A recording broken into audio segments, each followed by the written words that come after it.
Good morning. I'm reading from the second book of Moses called the Exodus. This is the second book of the Holy Bible, and it's from the Old Testament.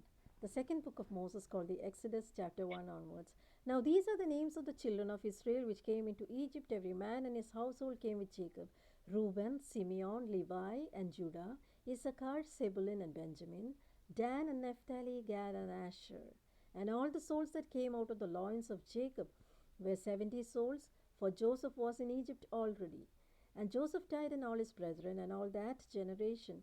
And the children of Israel were fruitful, and increased abundantly, and multiplied, and waxed exceedingly mighty. And the land was filled with them.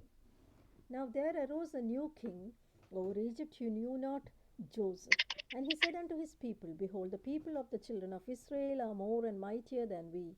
Come, let us deal wisely with them, lest they multiply. And it come to pass that when there falleth out any war, they also join our enemies and fight against us, and so get them up out of our land.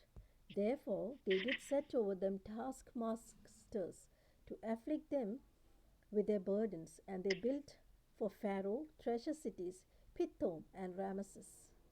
But the more they afflicted them, the more they multiplied and grew, and they were grieved because of the children of Israel.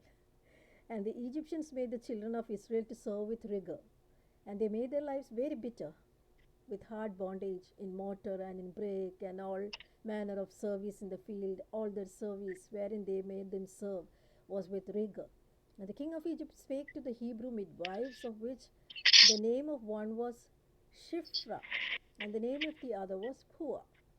And he said, When ye do the office of midwife to a Hebrew women, and see them upon the stools, if it be a son, then ye shall kill him, but if it be a daughter, then she shall live.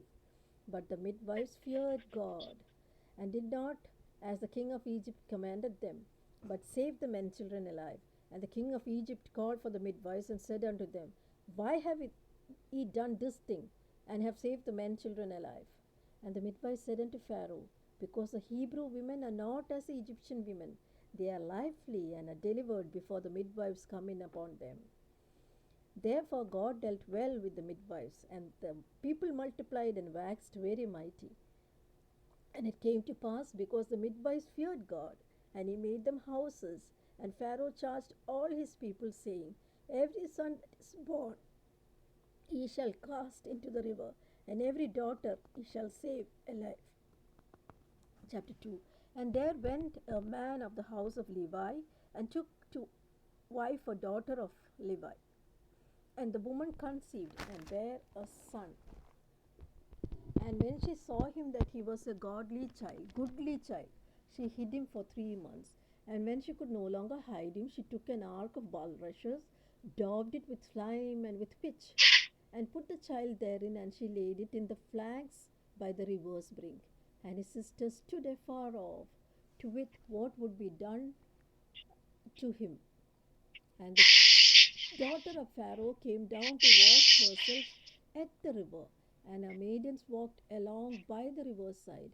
And when she saw the ark among the flags, she sent her maid to fetch it. And when she had opened it, she saw the child, and behold, the babe wept. And she had compassion on it, and said, This is one of the Hebrews' children. Then said his sister to Pharaoh's daughter, Shall I go and call to thee a nurse of the Hebrew women, that she may nurse the child for thee? And Pharaoh's daughter said unto her, Go. And the maid went and called the child's mother. And Pharaoh's daughter said unto her, Take this child away, nurse it for me, and I will give thee wages. And the woman took the child and nursed it, and the child grew, and she brought him unto Pharaoh's daughter. And he became her son, and she called his name Moses, and said, Because I drew him out of the water. And it came to pass in those days, when Moses was grown, that he went out unto his brethren, and looked at their burdens. And he spied an Egyptian smiting a Hebrew, one of his brethren. And he looked this way and that way. And when he saw that there was no man, he slew the Egyptian, and hid him in the sand. And when he was out the second day, behold, two men of the Hebrews strove together. And he said to him that did the wrong, Wherefore smitest thou thy fellow? And he said, Who made thee a prince and judge over us? Intent thou to kill me as thou killed the Egyptian? And Moses feared and said, Surely this thing is known. Now when Pharaoh heard this thing, he sought to slay Moses. And Moses fled from the face of Pharaoh, and dwelt in the land of the Midian. And he sat down by a well. Now the priest of the Midian had 7 daughters, and they came and drew water, and filled the troughs to water the father's flock. And the shepherds came and drove them away, but Moses stood up and held them, and watered their flock. And when they came to Reuel their father, he said, How is it that ye are come so soon today? And they said, An Egyptian delivered us out of the hand of the shepherds, and also drew water enough for us, and watered the flock. And he said unto his daughters, And where is he? Why is it that ye have left the man? Call him, that he may eat bread. And Moses was content to dwell with the man, and he gave Moses Zipporah his daughter. And she bare him a son, and he called his name Gershom, for he said, I have been a stranger in a strange land. And it came to pass in the process of time that the king of Egypt died, and the children of Israel sighed by reason of bondage, and they cried, and their cry came up to God by reason of the bondage. And God heard their groaning, and God remembered his covenant with Abraham and Isaac and with Jacob. And God looked upon the children of Israel, and God had respect unto them. Chapter 3. Now Moses kept the flock at Ithro, his father in law, the priest of Midian, and he led the flock to the backside of the desert, and came to the mountain of God, even to Horeb. And the angel of the Lord appeared to him in the flame of fire out of the midst of a bush, and looked around. Behold, the bush burned with fire, and the bush was not consumed. And Moses said, I will now turn aside and see this great sight, why the bush is not burnt. And when the Lord saw that he had turned aside to see, God called unto him out of the midst of the bush, and said, Moses, Moses. And he said, Here am I. And he said, Draw not nigh hither, put off thy shoes from thy feet, for the place whereon you standeth is holy ground. Moreover, he said, I am God of thy father, the God of Abraham, the God of Isaac, the God of Jacob. And Moses hid his face, for he was afraid to look upon God. And the Lord said, I have surely seen the affliction of my people which are in Egypt, and have heard their cry by reason of the taskmasters, for I know their sorrows. And I am come down to deliver them out of the hand of the Egyptians, and to bring them up out of a land unto the good land of large, unto a land flowing with milk and honey, unto the place of the Canaanites, and the Hittites, and the Amorites, and the Perizzites, and the Hivites, and the Jebusites. Now therefore, behold, the cry of the children of Israel is come unto me, and I have also seen the oppression wherewith the Egyptians oppress them. Come now therefore, and I will send thee unto Pharaoh, that thou mayest bring forth my people from the land, and the children of Israel out of Egypt.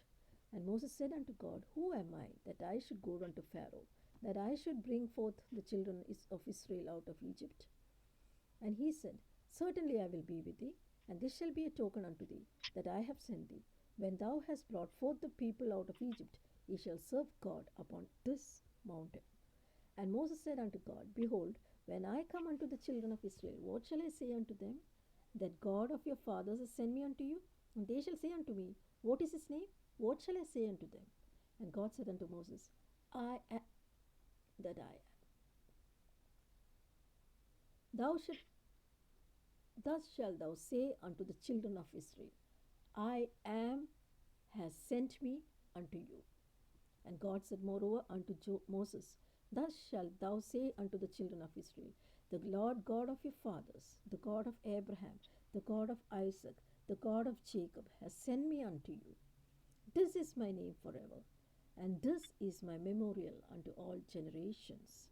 Go and gather the children, elders of Israel together, and say unto them, The Lord God of your fathers, the God of Abraham, the God of Isaac, of Jacob, appeared unto me, saying, I have surely visited you, and have seen what is done unto you in Egypt. And I have said, I will bring you up out of the affliction of Egypt unto the land of the Canaanites, and the Hittites, and the Amorites, and the Perizzites, and the Hivites, and the Jebusites, unto a land flowing with milk and honey. And they shall hearken unto my voice, and thou shalt come, thou and the elders of Israel. The Lord God of the Hebrews is met with us. And now let us go, we beseech thee, 3 days' journey into the wilderness, that we may sacrifice to the Lord our God. And I am sure that the king of Egypt will not let you go, no, not by a mighty hand. And I will stretch out my hand and smite Egypt with all my wonders which I'll do in the midst thereof. And after that he will let you go. And I will give this people favor in the sight of the Egyptians, and it will come to pass that when ye go, ye shall not go empty, but every woman shall borrow of her neighbor, and of her that sojourneth in her house, jewels of silver, jewels of gold, raiment, and ye shall put them upon your sons, upon your daughters, and ye shall spoil the Egyptians.